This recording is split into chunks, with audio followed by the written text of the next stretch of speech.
श्री सतगुरु महाराज की जय। परमहंस परिव्राजकों का शासन शयनादि भूमि पर होना चाहिए। ब्रह्मचर्य का उनको प्रयत्नपूर्वक पालन करना चाहिए। वेद वेत्ताओं का कथन है कि परात्पर ब्रह्म में ही नित्य भक्ति पूर्वक विद्वान विचरे और निरंतर ब्रह्मचर्य का पालन करे। और भी कहा है कि ब्रह्मचर्य का स्खलन निश्चय मरण के समान है, इसलिए कामना पूर्वक शुक्र यानी वीर्य को न गिरावें, क्योंकि शुक्र ही मनुष्य का निश्चय जीवन है। यतियों को मिट्टी का पात्र, तुम्बा अथवा दारू लकड़ी का पात्र रखना चाहिए। काम, क्रोध, हर्ष, रोष, लोभ, मोह, दंभ, दर्प, इच्छा, असूया, ममता, अहंकार, इन सब को यति सर्वथा त्याग दे। वर्षा में यति एक स्थान पर रहे और 8 मास अकेला विचरे अथवा 2 साथ साथ विचरे। उपनयन से पूर्व अथवा पीछे विद्वान पिता, माता, पुत्र, अग्नि, उपवीत कर्म, स्त्री और अन्य को भी त्याग दे। यति भिक्षा के लिए पानी पात्र अथवा उदर पात्र सहित ग्राम में प्रवेश करते हैं।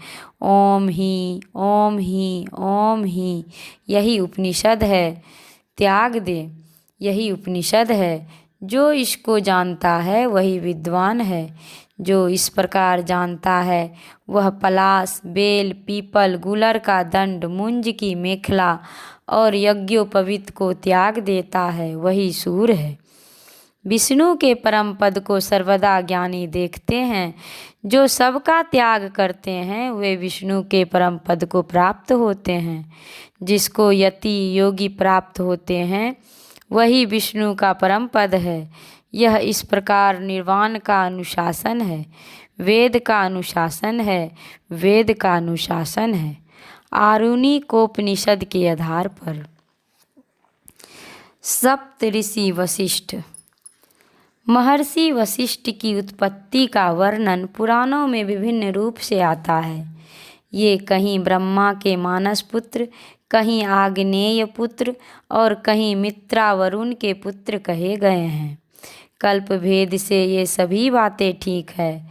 ब्रह्म शक्ति के मूर्तिमान स्वरूप तपोनिधि महर्षि वशिष्ठ के चरित्र से हमारे धर्मशास्त्र, इतिहास और पुराण भरे पड़े हैं। इनकी सहधर्मणि अरुंधति जी है, जो सप्तर्षि मंडल के पास ही अपने पति देव की सेवा में लगी रहती है।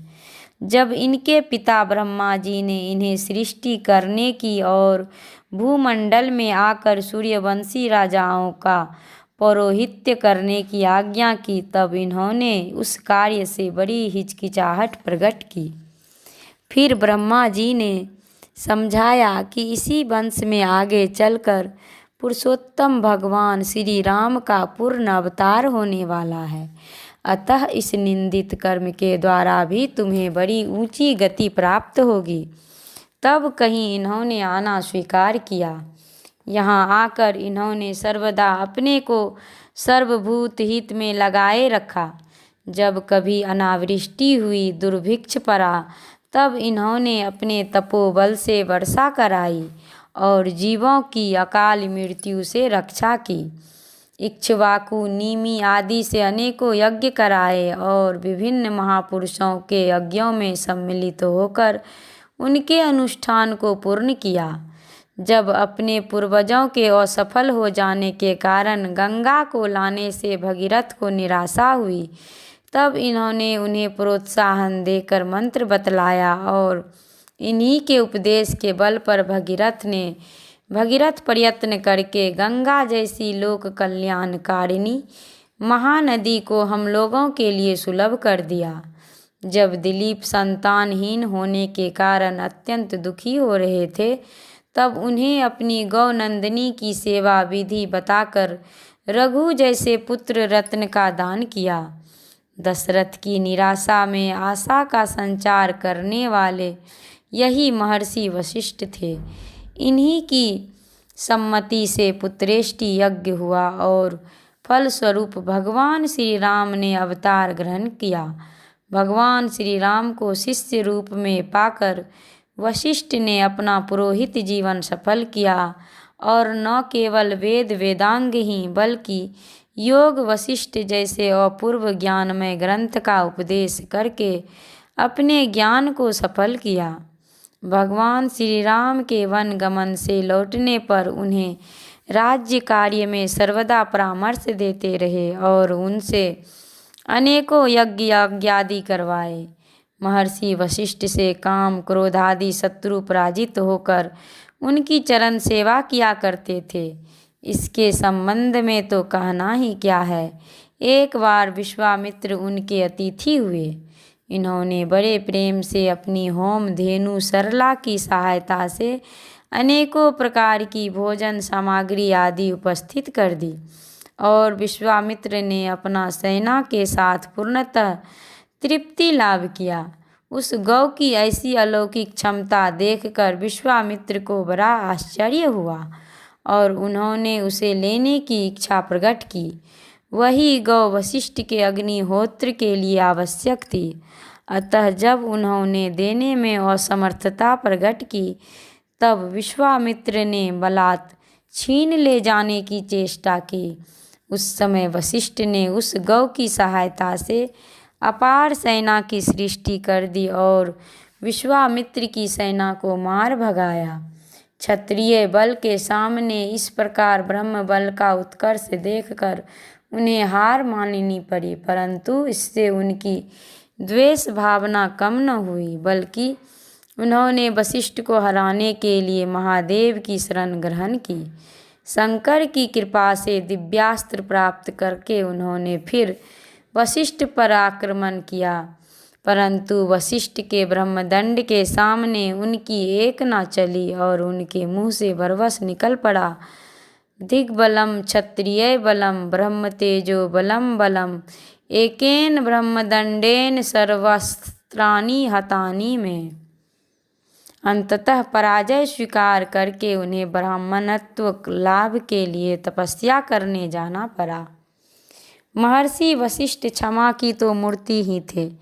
जब विश्वामित्र ने इनके 100 पुत्रों का संहार कर दिया उस समय यद्यपि इन्होंने बड़ा शोक प्रकट किया, परंतु सामर्थ्य होने पर भी विश्वामित्र के किसी प्रकार के अनिष्ट का चिंतन नहीं किया, बल्कि अंतःकरण के क्षणिक शोकाकुल होने पर भी ये अपनी निर्लेपता और असंगता को नहीं भूले। एक बार बात ही बात में विश्वामित्र से इनका विवाद छिड़ गया कि तपस्या बड़ी है या सत्संग। वशिष्ठ जी का कहना था कि सत्संग बड़ा है और विश्वामित्र जी का कहना था कि तपस्या बड़ी है। अंत में दोनों ही महर्षि अपने विवाद का निर्णय कराने के लिए शेष भगवान के पास उपस्थित हुए।